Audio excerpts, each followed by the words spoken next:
The Boy Who Lived by Louise Charlton. Chapter 3. Joy in Sorrow.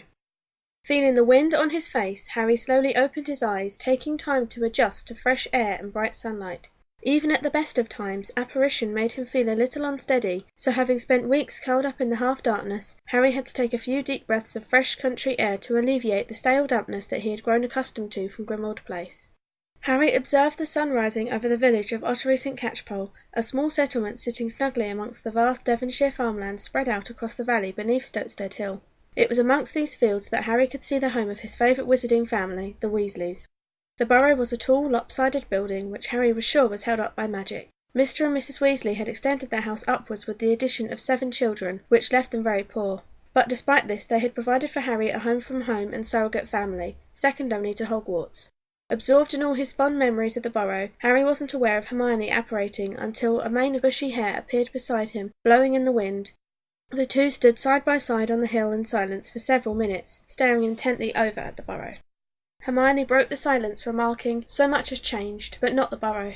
And then Harry looked up to see the girl he had grown up with, like the sister he never had, and felt a rush of affection for her. She always seemed to understand him in a way a lot of other people didn't, and over the years she had always seemed to know the right thing to say, even to this very day.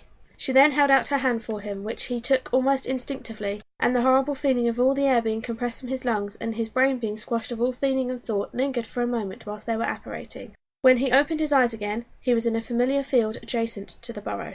As the two walked up the garden path in silence, both thought about their home from home, and how welcoming Mr. and Mrs. Weasley had both been towards them. In light of recent events, Harry thought that their acceptance of the Grangers deserved a medal, but he knew that humble Mr. and Mrs. Weasley would simply consider this a standard human deed.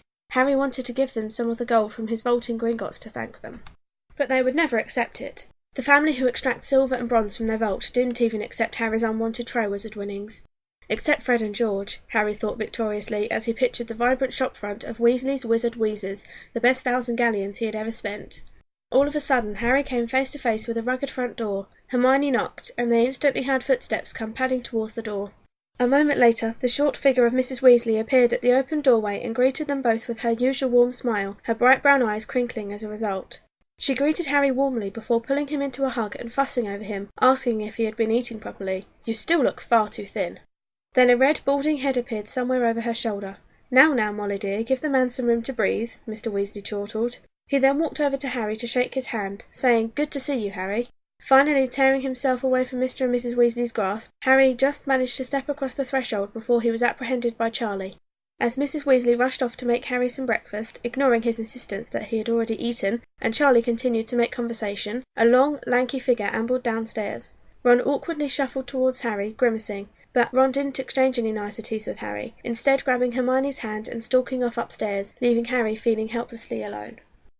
As Harry sat down at the breakfast table, he noticed that George and Ginny were missing, but according to Hermione this was not unusual anymore.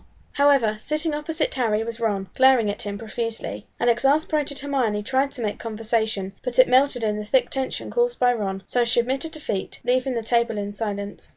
Mrs. Weasley finally stopped serving Harry breakfast after he had cleared his plate for a 3rd time and he had had to loosen his belt by a couple of holes. As Mrs. Weasley came over to collect his plate, she informed him, "I've set up Percy's room for you, as he still works at the Ministry a lot and stays in London for convenience." And after a brief glance in Ron's direction, she added, "I hope that's okay for you, dear." "Yes, that's fine, thank you, Mrs. Weasley," Harry replied, relieved to have an excuse to finally look away from Ron. "In fact, I'll just go and put my things up there now. And, so as not to appear too keen to leave the room, he added, if that's okay." Mrs. Weasley had barely even begun to say, "Of course, dear," when Harry was out of the room, wasting no time in getting out of Ron's glaring line of fire. He dashed up the stairs 2 at a time, slinging his bag over his shoulder as he picked it up from beside the door, and was on the 1st floor in a matter of seconds. And then he saw it, Ginny's room, right there, in front of him. There was nothing special about the door to indicate that this room was more special than any of the other rooms in the house. But Harry remembered how Ginny had called Harry into her room to give him a birthday present last year, and smiling for the first time in weeks, a dull ache spreading across his jaw muscles. He crept up to the door and knocked.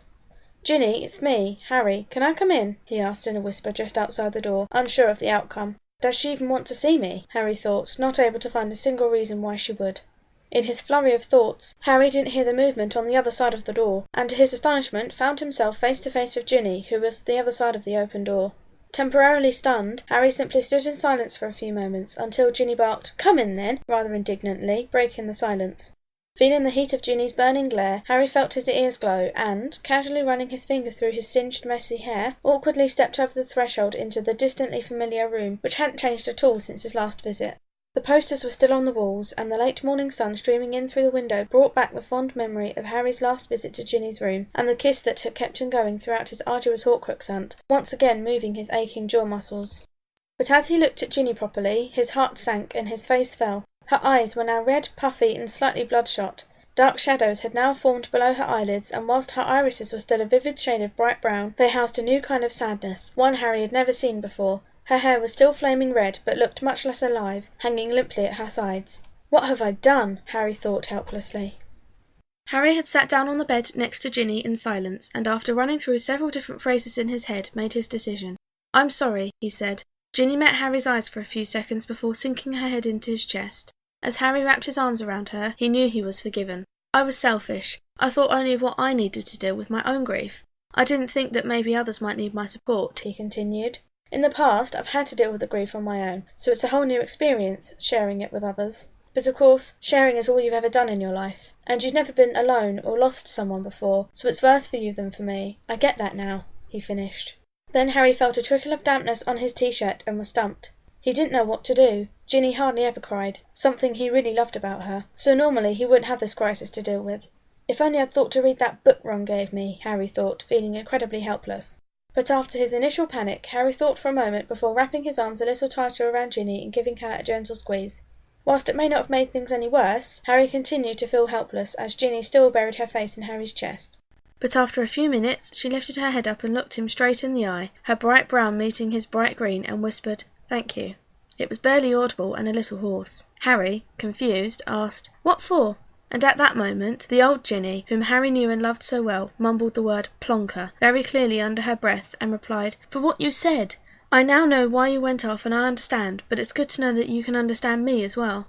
Ginny then sat up on the bed and bored her eyes into Harry's, causing his heartbeat to rapidly rise, the loud, quick, booming sound reverberating around his head so loudly Harry wondered if Ginny could hear it too. But all he knew for sure was that she was incredibly beautiful.